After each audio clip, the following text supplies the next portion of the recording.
Patch 11.11 is yet again another huge patch, so today I'm breaking down all the changes and then I will give my prediction on how the meta will change, as well as giving a tier list of the new comps. So for the first large change is the shop changes. In the last patch, rolling at 6 was basically not a thing, as you had to roll at 7 instead to grab those highly contested 4 cost units. So we're seeing a massive 40% odds for 2 costs and 30% chance for 3 costs at level 6. This will make comps that want to slow roll for 3-star 2 costs a lot stronger, as you will hit that power spike a lot sooner. Similarly at level 7, you will see better odds for 3 costs, so rolling down to stabilize off a 2-star 3 cost will be a lot easier here as well. You will also see shadow components a bit more often on the carousels, which is a decent change. Personally, I only build around 1 or 2 shadow items per game, so getting more opportunities to mess around with them should be a good change. You will also now get champions drop from orbs more often, which is nice, but getting the 2 to 3 gold Nico start will still feel bad, even though you're getting a champion to use it on. There are only a few trait changes. Abomination 4 and 5 are getting buffed. This will generally not change anything until later in stage 4, once you can actually start to find the rise more consistently, but this is welcome change, as Abomination 4 and 5 was never really worth it at any point in the game. 9 Forgotten gets nerfed. I've never really seen anyone play this or played it myself, so this probably doesn't change anything, and 6 Knights is getting nerfed, which is nice. The Kale comp is pretty frustrating to play against, so I will support any nerf to it. Skirmisher is getting changed. It now scales with HP, which essentially makes it weaker in the early game, but stronger late game once you have your units 2 or 3 starred. In addition, putting belt items like Warmogs on the Skirmishers might be really strong now, as the shield scales even better now. Spellweavers are also getting nerfed at 4, which is a nice change, as this makes the Vel'Koz comp a bit more flexible in its different options. Moving on to 1 costs. Udyr is getting nerfed at all levels, which is fine. He was really strong in the Skirmisher opener. Vladimir is getting buffed at all levels, which is fine. He's mostly a tank, so this shouldn't have too much of an impact though.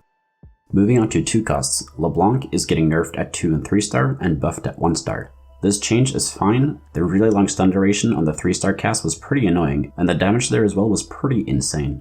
Sejuani is getting buffed, which only really impacts Reroll Cavalier. This should not have too big of an impact on the Nightbringer Yasuo or Aphelios comp, but it does make the way there a bit easier. Soraka is getting a small buff. This is nice to see, as both Dawnbringers and Renewers have been absent this last patch. Trundle is getting a pretty big nerf. This makes him steal less stats, but he gets to keep them for a little bit longer. Now we shouldn't see too many repeat casts, and it also won't make him unkillable if he steals the stats from the right unit. Varus 3-star is getting a small nerf as well, which doesn't matter too much, as his job is usually just to be an item carrier for Kale. Moving on to 3 costs. Lulu 3-star is getting buffed. This won't change too much, as you will almost never go for Lulu 3 in any other comp besides Hellions, and even there it's really hard to 3-star her, as you're rolling for 1 cost most of the time. Morgana is getting buffed. This should make her cast more consistently, which is a big buff to Nightbringer Aphelios and Yasuo, as those comps don't rely on a solo frontline Morgana. Pantheon is getting nerfed. He honestly felt unkillable when his shield was up, so this is a great change to see. This is definitely a big nerf to Skirmishers and the 4 Dragon Slayer comp. Nidalee is getting buffed at all levels, which is a nice change. She was always just an item carrier in the Skirmisher comp, and Dawnbringers do get a little bit of extra power here as well. Riven is getting buffed at 3-star. This might be a big enough buff to make Riven 3-star a viable carry, especially now with all the other Dawnbringer buffs we've been seeing. Now moving on to 4 costs. Aphelios is finally getting buffed after being pure trash since they gutted him in patch 11.9b. This might make him playable again, so I am really excited to test him out once the patch goes live, but 5 AD doesn't seem like that much, so my hopes are not too high. Draven is getting nerfed at 1 and 2-star. This is a fine change, as they are nerfing all the other 4-cost carriers as well, so he should still be a playable carry next patch. Ivern is getting buffed at 2 and 3-star. Here, they are fixing a bug that made Daisy not scale with Ivern's star level. Karma is getting buffed at 1 and 2-star. Although this looks like a small buff, it is actually a decent one, as Karma attacks very consistently once she ramps up. Jax is getting nerfed at 1 and 2-star, so with this nerf and the nerfs to the other Skirmishers, we might see Skirmishers return to a comp that you can only play when you high roll it. Mordekaiser is getting nerfed yet again. This should not have too much of an impact, since they are nerfing so many of the other carriers. Therefore, he will also get more time to get the shield up once it goes down. Vel'Koz is getting nerfed at 1 and 2-star, which should matter, but it's still hard to tell how hard this will hit him since multiple of the other carries are getting nerfed as well. Moving on to 5 costs. Darius is getting buffed as a carry and a tank, but they are nerfing his armor shred.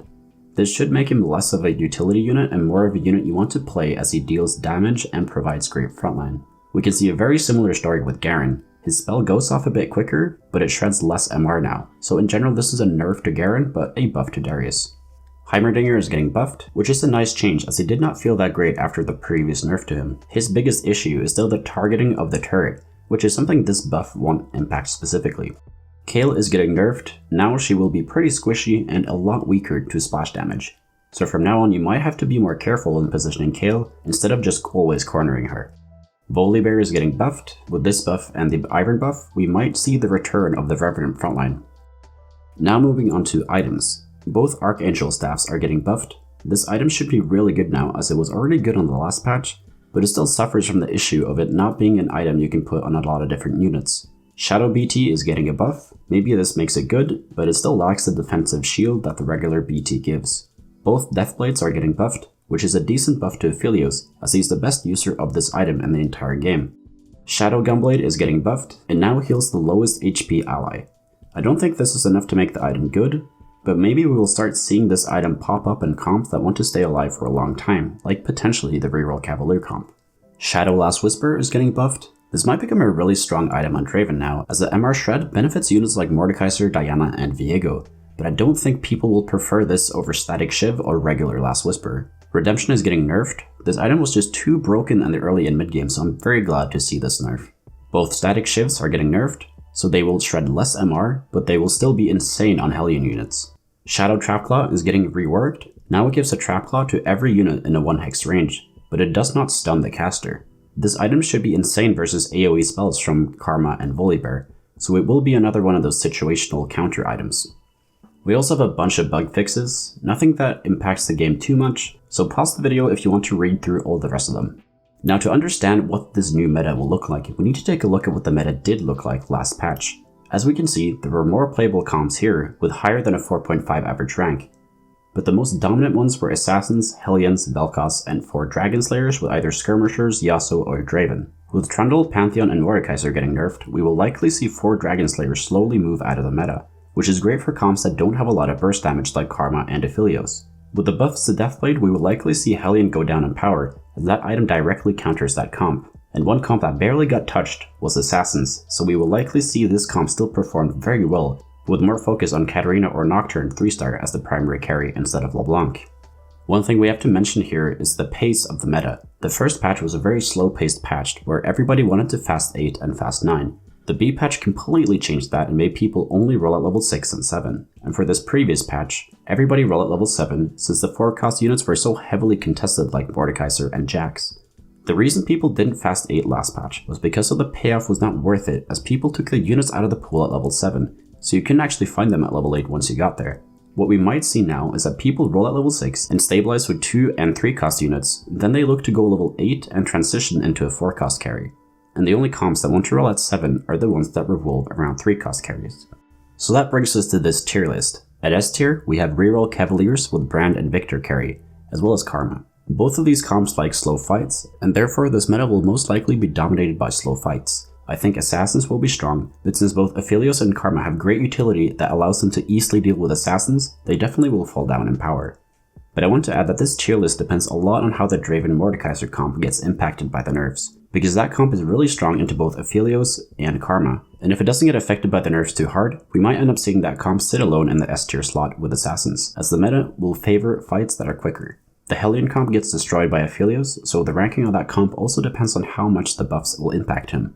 If Jax didn't get nerfed, we could see that comp climb to A tier, but since he got hit, and now scales even slower, I'm not confident that you can play that comp unless you high roll it. Yasuo was reliant on the AP from the Dragon Slayers, so it definitely won't get better, and Riven could see a rise in power as well, but I'm not confident that she will dominate anytime soon. Thank you so much for watching. If you learned something, please leave a like and subscribe to the channel. Comment down below what video you want me to make next, and if you want to get better at TFT, join the Discord. We got nearly 3,000 other players there who are hungry to climb. And if you want to get coached by me, the information is over in the Discord server as well. So take care and see you in the next video.